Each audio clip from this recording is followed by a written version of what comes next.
Hola a todos y sean bienvenidos a este primer episodio de mi podcast 15 minutos con Jeremy, y pues lo he nombrado así simplemente porque se me ocurrió ahorita y porque duraría 15 minutos y sería simplemente yo hablando. Entonces pues por eso lo he nombrado así.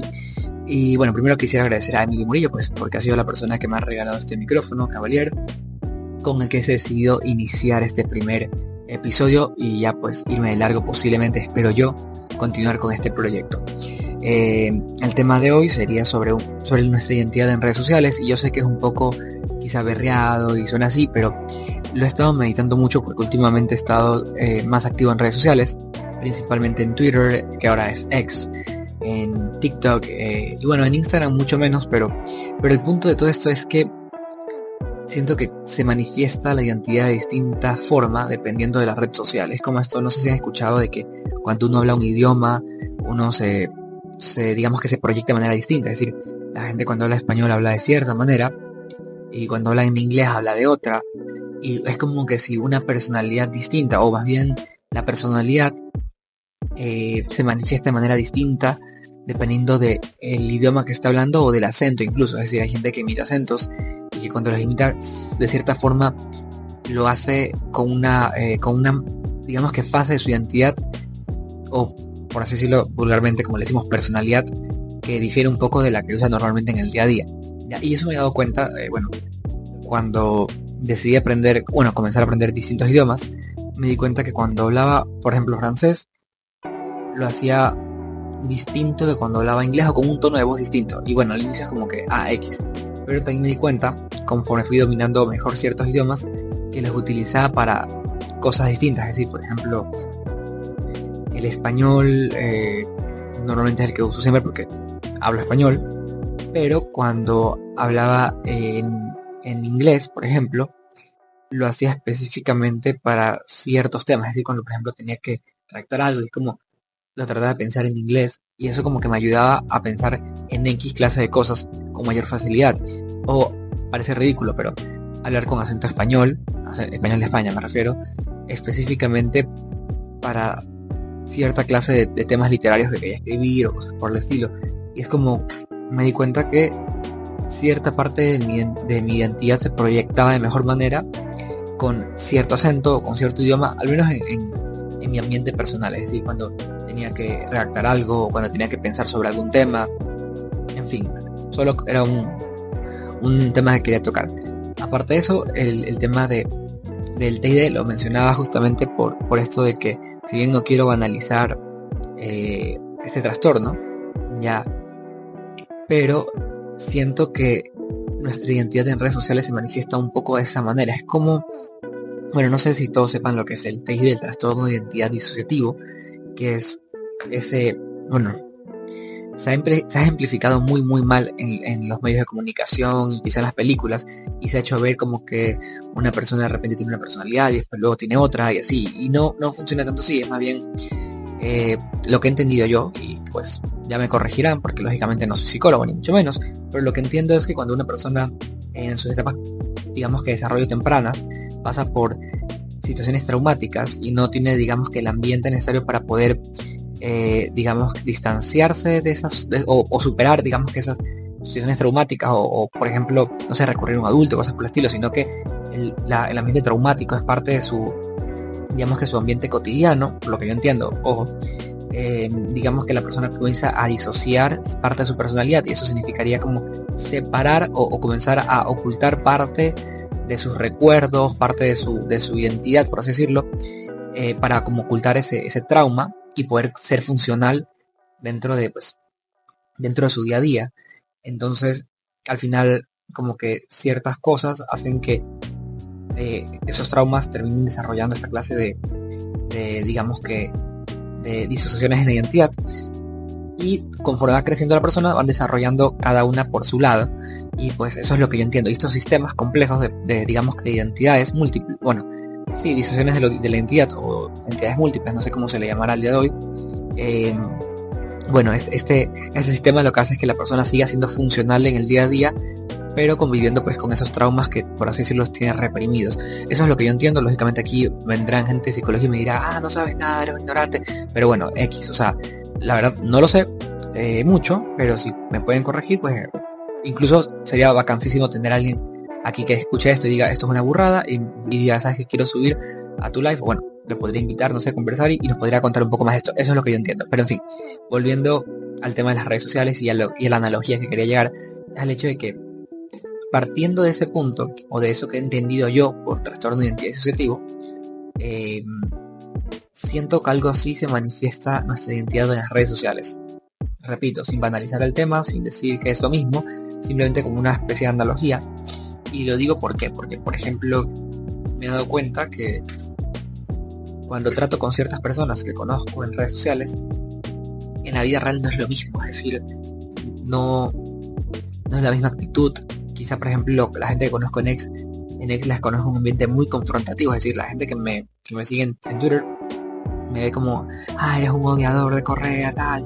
Para los que no tienen contexto, Correa fue presidente del Ecuador, y pues su figura es muy polémica en el país, tanto para la derecha, que se ha vuelto de cierta forma, que no existe como tal en Ecuador, sino que se ha vuelto como el anticorreísmo como tal, y para la izquierda, que en términos generales suele ser correísta, aunque no toda la izquierda es correísta, pero bueno, para que se hagan la idea de un poco cómo funciona el tema aquí en Ecuador, o al menos.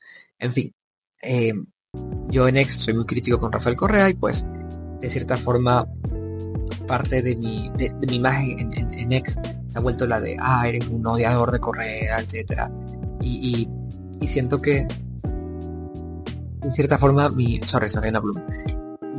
identidad en Twitter está un poco relacionada con eso, y de cierta forma cuando posteo o tuiteo se reafirma eso, o sea, es decir, esa no diría estética, pero sí como esa modalidad. Por ejemplo, hago un tweet y ya el ambiente de Twitter, que suele haber cosas de insultos o cosas por el estilo, hace que propicia que cuando contesto algo en referencia a algo así. No sé si ya tendrá que ver con el echo chamber que generará Twitter para que me salga contenido similar. Entonces me sale contenido político, por ejemplo, de Ecuador, y veo algún tweet, no sé, me sale ahí algún correísta diciendo algún tema con lo que yo no estoy de acuerdo, entonces yo lo respondo y lógicamente el algoritmo manda eso a personas que no pensarán como yo posiblemente y comienzan a criticar. Entonces yo respondo esas críticas y como que supongo que el algoritmo termina haciendo que de cierta forma yo actúe,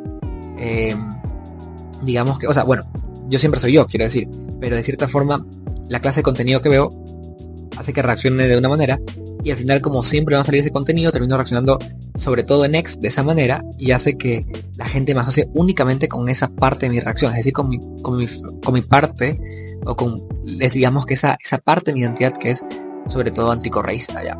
Pero por ejemplo, cuando estoy en live en TikTok, ya cuando hago live subo gente de todo tipo y conozco muchos correístas que en términos generales podría decir nos llevamos muy bien. He conversado incluso con asambleístas que he permitido subir, correístas también a mi espacio, y la gran parte de la gente que sube a mi TikTok es correísta. Y es curioso porque en X podría decir como que los correístas me odian, y en TikTok, si bien habrá unos que sí, unos que no, pero digamos que es otro ambiente y quizá da otra imagen de mí, curiosamente. Y la gente dice como que no, pero qué bueno que en tu espacio permitas ambas visiones y toda la cosa. Y bueno, eso es algo que quería comentar.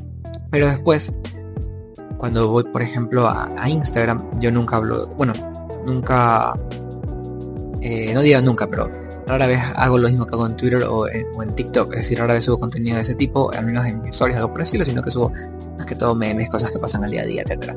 Y bueno, uno que otro video, bueno, los videos sí los subo, casi los videos de TikTok o cosas por el estilo los subo en mi feed de Instagram, pero no es como no es como lo que yo por lo general suelo hablar. O sea, no contesto ni los comentarios ni nada, mucho menos, así que no es como parte de mí ese. Y tampoco tiene muchos comentarios ni nada, o sea, solo en Instagram lo subo porque como un backup. Pero en fin, como decía, siento que en Instagram, que lo relaciono más con mis amistades y con cosas así, sale otra parte de mi identidad o otra parte de mi no sé cómo explicarle, mi personalidad o alguna parte de mí que tiene que ver más con, digamos que con esa parte con esa relación que tengo con las personas que me siguen en Instagram, es decir, que son más cercanas a mí, mis amigos, etcétera.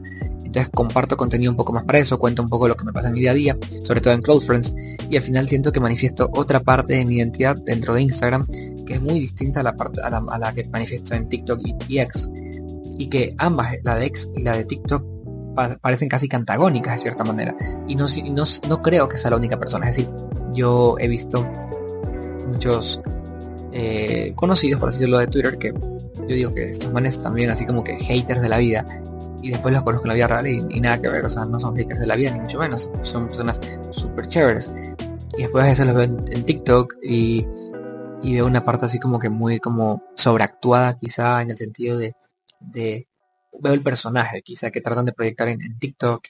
Y o sea, siento que cuando conoces a una persona y la conoces en distintas redes sociales, puedes hacerte una idea de lo diversa que es la misma persona. O sea, o sea, al final es una persona funcional que su día a día, no, bueno, no puedo decir que no sé lo que le pasa en el día a día a cada uno, pero relativamente es una persona funcional que simplemente en una red social sale una parte de sí, en otra, y en la vida real, pues, digo la vida real me refiero en el día a día, cuando estás con las personas de carne y hueso conversando, sale una persona un poco distinta o más completa, no sabría decirlo, más auténtica. Y no sé, solo quería como que hablar de eso, hablar de lo curioso que es nuestra identidad, que al final, repito, no soy psicólogo, solo me llama mucho la atención y trato de explicarlo desde mis, digamos que, no sé, como que desde mi desconocimiento, desde mi experiencia y desde los conceptos que tengo por ahí muy vagos que he escuchado. Entonces, solo es como algo que quería decir. No creo que aporte mucho a la discusión científica, porque al final solo estoy lanzando una pregunta para ver qué piensan ustedes, y aquí, así que no quisiera que esto se vuelva ay, pero has dicho una estupidez, no puede ser, todo el día es investigar. La verdad, sorry, o sea, grabé un audio literalmente en mi celular de 15 minutos que se me ocurrió ahorita a las 2:15 de la mañana. O sea, simplemente es eso, es algo que se me pasó por la cabeza y que quería decirlo y ver qué pasa, sin hate. Si ustedes, no sé, no están de acuerdo, pues lo pueden comentar. Espero que no sea, digamos que desde el insulto, ni mucho menos, y que en un posible otro espacio lo pueda, digamos, de comentar y decir, ¿sabes qué? Oye, me corrigieron esto, lo estoy investigando y ¿sabes qué? Encontré esto. Es simplemente como lo que se llama el título de de este podcast, 15 minutos con Jeremy. Y ahora sí quisiera aprovechar simplemente como para despedirme, decirles gracias a los que estuvieron escuchando estos 15 minutos. Yo sé que algunos podrán decir, es una pérdida de tiempo, que asco tu podcast. Pues coméntenlo, háganmelo saber y qué cosas les gustaría escuchar de verdad. Recuerden, esto solo es un piloto, es el primer episodio de algo, o sea, un episodio piloto de algo que se me acaba de ocurrir hace 5 minutos y que lo decidí ejecutar en este mismo momento, simplemente porque me dio la regalada. Así que eso. Y que si pueden comentar y si les agradó, o incluso si no les agradó, simplemente comenten aparte de la crítica que pueden hacer del espacio, también comenten como que quisieran escuchar en un próximo episodio. Es decir, ¿sabes qué? Me gustaría que hables de algún tema político, me gustaría que hables de algún tema económico, me gustaría que hables de algún tema social. Yo estudio economía por si acaso, si me presento. Bueno, sorry, hice la presentación al final, pero aprovecho para despedirme con mi presentación, no sé si esto será posible, pero X. No pienso corregir esto y recortarlo y poner al inicio porque no vale la pena. O sea, simplemente son 15 minutos auténticos. Como decía, bueno, me llamo Jeremy Busca, soy estudiante de economía y tengo 23 años. Y listo, ya vamos 13 minutos con 42. Son las 2:10 de la mañana. Y para terminar, nada más quería esperar de ustedes también que puedan compartir esto, si es que les ha agradado. Y que me hagan recomendaciones, ¿vale? Sorry que repita mucho las cosas, no tengo un guión, así que quería completar los 15 minutos. Ahora que falta un minuto, no me queda nada más que decir que este espacio del minuto final lo pienso utilizar posteriormente para leer sus comentarios, también como para decir mensajes que ustedes quieran que yo coloque al final, agradecimientos y cosas por el estilo. Así que ya saben, pueden comentar y poner ahí también en los comentarios cosas que deseen que yo diga después, por así decirlo, en este espacio que voy a utilizar de un minuto. Y listo, eso sería todo. La verdad, creo que no voy a completar los 15 minutos porque no puedo creer no puedo creer que no pueda completar los 15 minutos, porque en mi mente era como que, 15 minutos rapidísimo se me pasan y no pasa nada, pero al final parece que solo puedo con 14 minutos con 48. Así que listo, eso sería todo por hoy. Muchas gracias por haber escuchado este espacio. Disculpen que todo sea tan redundante y tan desordenado, pero es la primera vez, el próximo va a tener algo más de tiempo.